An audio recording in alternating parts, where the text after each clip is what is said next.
All right, so the Celtics are playing the Magic in the playoffs, first round series. We've got a little bit of a gap between the regular season and the playoffs here, so we're gonna do a little film. We take a look, see at one trend that a lot of people are paying attention to. John Corrales was talking about it at practice. I think Bobby Manning was asking about it. I was asking about film and defense. The Magic hold teams to not a lot of 3-point attempts. That is their thing. They are the inverse of Mike Budenholzer, basically. Jamal Mosley's like, no threes. That is his rule. He says no threes allowed. And that is how they're going to play defense. I'm going to double check the data to see exactly where they stand in the NBA, but they are very, very good at holding teams not taking threes. Teams against the Magic shoot 31.4 threes a game. That is 3 fewer threes than the second mark in the NBA, which is the Rockets. For context, the Celtics give up 37 threes a game, and they are 11th. They are almost a top 10 and 3-point allowed. Magic teams against the Magic shoot 36.5%, so not terrible, which is actually I think top 10 in terms of 3-point percentage allowed. But since they give up so few, they are allowing just 11.4 threes a game, which is the best mark in the NBA as well. And so I looked very briefly at some of the Celtics film. I also pulled up a game that we're going to watch later in the video, so stay tuned. It's like a little surprise, a funny thing for extra Okay. context at how the Magic take away threes. So let's start with Celtics though. Or first, Sam, any thoughts on this matter before we get into the film? Any predictions of what you think we're going to see, or any thoughts on the general thought process of this Magic holding teams to few 3-point attempts when that is a lot of what the Celtics do? Yeah, well, I mean, it being something that is something the Celtics base their offense off of, or really work hard to create those good looks from three. It is going to probably be a large theme through the series. It's going to be something people talk about throughout the series. And it's something we saw beat the Celtics twice last year in the playoffs. You had both games Tuesday lost at home to Miami and then Cleveland, where the Celtics took significantly less threes than they were typically taking. Against Miami, they actually got outshot. Miami took like 40 something. Celtics only took like 32, 35 maybe. Against the Cavs, they were right around that 35 number, which is just not where they want to be, right? Those are only a few more threes allowed than Orlando's average. So it's just something to monitor as we move on here, as we start to watch games as Sunday comes up and game one happens, to see one, the what Orlando is trying to do, and two, if the Celtics are able to actually play their typical style of offense, create those high opportunity threes, or are they going to be thrown off by it? Because there are moments where I'll use Drew Holiday as an example because he's the easiest one that comes to mind. He is at the rim and he's actually not even looking to put the ball up. He's looking to pass out. And if that's the case and they're so molded into that way of thinking, then it could really throw a wrench into it for him. Yeah. I agree. I like your point about the playoffs last year. I think it's interesting. Joe Mazzulla has constantly said, like, we don't shoot threes. We take the best shots. And a lot of the times the best shots are threes because teams are so programmed to take away drives and take away isolation scoring because Tatum, Porzingis, and Brown can beat their individual mismatches so much that the Celtics end up getting open threes. And I think the Celtics still can do that against the Magic. They just have to do it a little bit differently, right? So let me go over to the film here and we can take a look. Okay, so when I was looking through for potential clips, I went to the one game where the Celtics have everybody healthy, right? So there's no Franz Wagner in this game for the Magic, but Paolo's healthy. The Magic are pretty healthy outside of that. And the Celtics have Tatum, Brown, Porzingis, Drew Derrick. Everyone's healthy. They have their whole starting lineup. This is the very first play of the game. So let's take a look here. It's a little bit in transition, but still. Drew brings the ball up the floor. Porzingis sets a screen. Look at Banchero. Boom. They are sending multiple guys to the 3-point line immediately. Look at the gap in the paint. Wendell Carter is stepping up completely because he doesn't want to give up a three. Paolo Banchero is showing over. They are like, we don't want to give away this three to the point where Drew Holiday just gets a free pass down low and Porzingis gets a bucket. Like the Yep. first play of the game we look at is we're going to sell out and not give up a three, and we're going to give up a layup instead. Like the very first play. I was sitting here laughing like, wow, this is really just how they do it. Next possession. The very next Orlando possession right here. Right? Derek brings the ball up the floor past half court. Tatum goes, boom. Two defenders above the 3-point line immediately. Wendell Carter, or excuse me, Paolo Banchero, Cole Anthony, both above the 3-point line. And that leaves Cole Anthony on Jason Tatum. And then they know this is a mismatch. So Paolo is like showing over. So Tatum just kicks it right back to D White. The slightest pump fake. Boom. Paolo's cooked. To like Yeah, he 3-point line. overcommits. And the Celtics don't end up scoring here because they have 2 in the paint. But if Derek had seen it, he probably could have found the pass to Drew Holiday, and that's how they generate the open 3. They won't get the open 3 here as much, but if they keep going, they can generate this open 3, the corner open 3. Like they could have passed to Drew Holiday there, and in theory, that could have been another open 3. You go a little bit later in the first quarter, and again, this is just me looking at one game, and we're 10 minutes in the first quarter, and we've already got like examples of this. This is the perfect way you can look at things, right? Drew Holiday gets to the middle of the floor. You see Porzingis in the post on Cole Anthony. Easy there. And the thing to watch here is not the Porzingis post up, because I mean, obviously this turns into an easy bucket because Cole Anthony's tiny. The thing to watch here, I don't this Kevon Harris. No, it's KCP in the corner. So he is so worried about Drew Holiday making that pass to Jalen. Watch him overcommit to the corner right here. Ready? Oh yeah. Boom. Sells out. And JB gets an easy cut. So if Porzingis really wanted, he could have just kicked to JB right here. But he ends up just going up on Cole Anthony because he's funny. But like that is 3 possessions in the span of 2 minutes and 8 seconds. And we have seen them sell out to the 3-point line 3 different times. And they're so like obsessed with doing that it ends up being like a problem. Again, right here, later in the quarter, you got Peyton Pritchard, a threat. He's going to get a double screen from Horford and Cornette. And you see them help all the way off of Sam Hauser. So then Sam Hauser is about to shoot a 3. But then watch Caleb Houston completely sells out again for the 3-point shot. So then Hauser gets the 3 off of that because he sold. Like, we're just seeing over and over and over again. We don't want to give up 3s. And then sometimes that leads to other 3s. Sometimes it leads to layups. Like, they are so committed to selling out for the 3-point line that the Celtics are going to have to get more creative. They can get 3s, but it's just going to come a little bit later. So it's sort of like you're going to see a lot of selling out to the 3-point line in this series.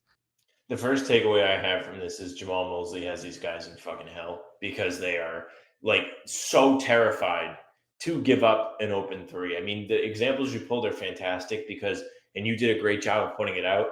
These guys are so frantically, urgently rushing out to the shooter or overcommitting to the shooter that it's actually kind of disrupting the rest of their defense and putting them in a really difficult position.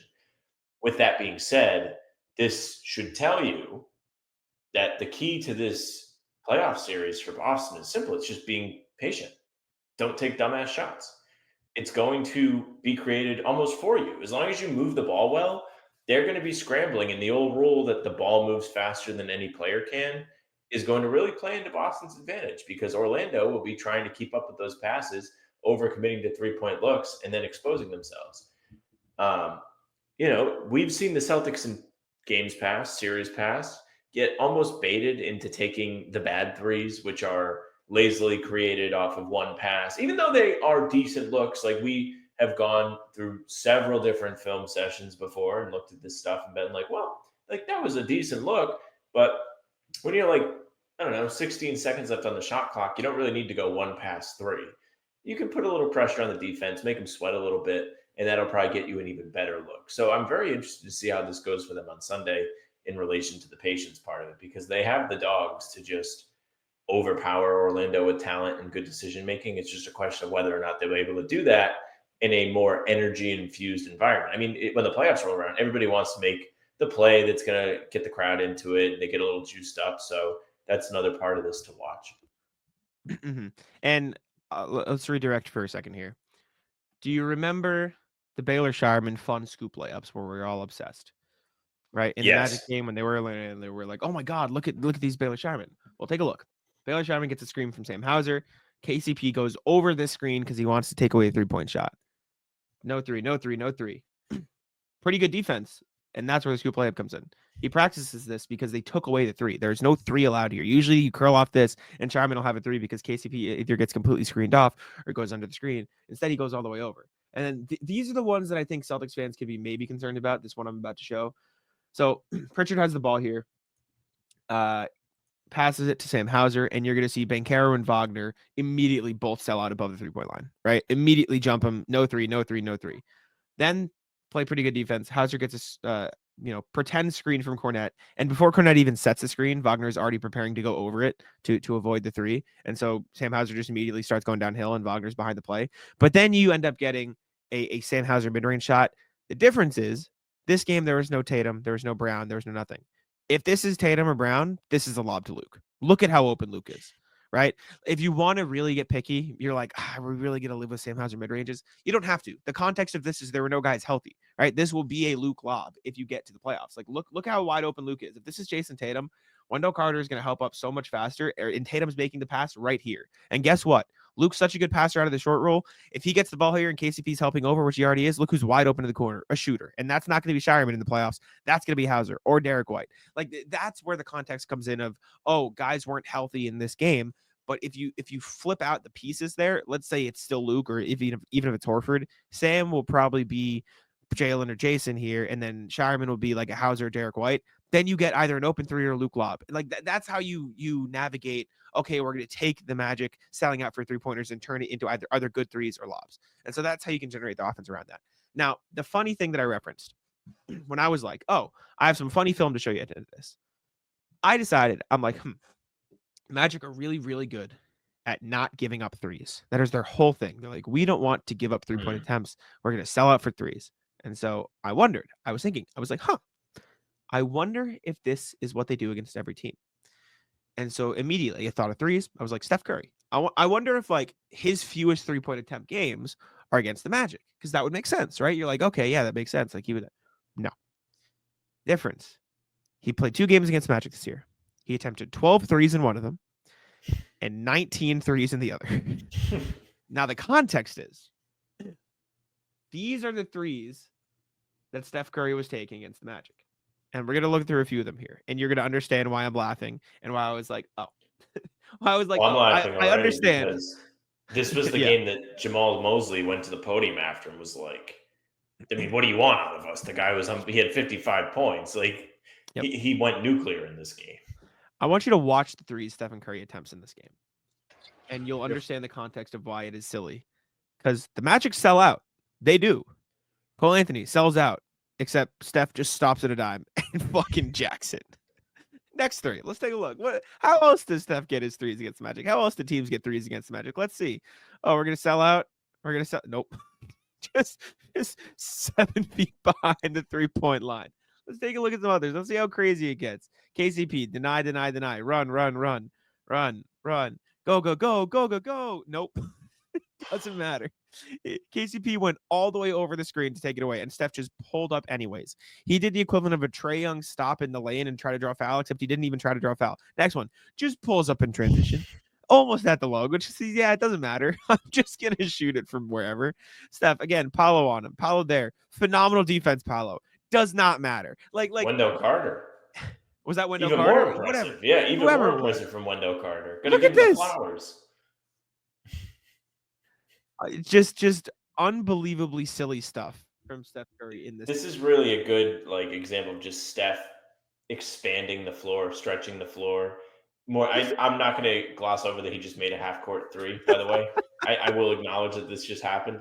But from a schematic perspective, we looked at the Celtics film and we saw what they did here. They're still trying to do it here. It just doesn't work because Steph Curry has an extra 10 feet of comfortable range from beyond the arc compared to let's just say Jason Tatum.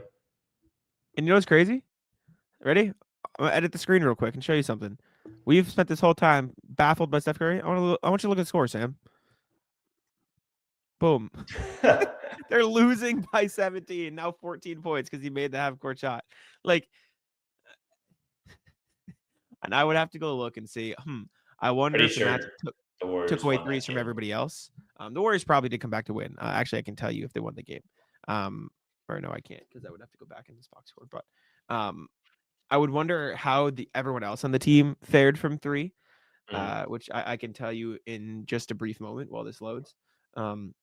Listen, those are good shots for Steph too, right? Exactly. But in the grand scheme of your entire basketball team, those being the shots you have to get every time is still going to put a lot of strain on your offense. And Steph shot 12 of 19 in this game. The rest of the Warriors shot 7 of 26 from 3. So they did prevent the threes outside of Steph. And they only attempted 45 when they had one guy attempting 19. So that's some context for you. And the Warriors did end up winning this game by 6. But regardless, just a little insight on how the Magic defend the 3 ball, how the Celtics can get around it, and how some teams still manage to jack up threes, which probably isn't what the Celtics should do. But let us know what you think. Appreciate y'all for tuning in. Make sure to leave a like, subscribe, and all that. Sam, take it out. Yeah, thank you very much for listening and watching. Hopefully you enjoyed and learned a little bit as we sit here and twiddle our thumbs until the playoffs start for the Celtics on Sunday. As you wait for the playoffs, make sure you subscribe to the channel. We are here every single day with new content. Full pods drop Tuesday, Thursday, Sunday game recaps with the morning after each game. And other videos like this one are on the channel in between to keep you up to date with all things Celtics. You can find the two of us on Spotify and Apple too. All pods and recaps are up there. So if you just want the audio versions of everything, go ahead, follow. They'll go right to your feed and leave a 5-star review. We'd appreciate that very, very much. It does help us in the algorithm. Tell your friends. You can email us, hbtcpod@gmail.com, now that we know it's going to be Orlando. Tell us what you think of the matchup heading in to Sunday's Game 1. You can find us on socials at How About Them C's for Twitter, Instagram, TikTok, Facebook's name of the pod. All streams are there. They're on YouTube. They're on Twitter. Jack's Twitter is at Jackson1NBA.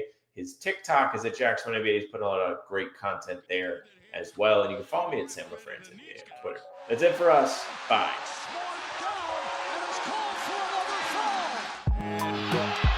Taco, come on. Taco's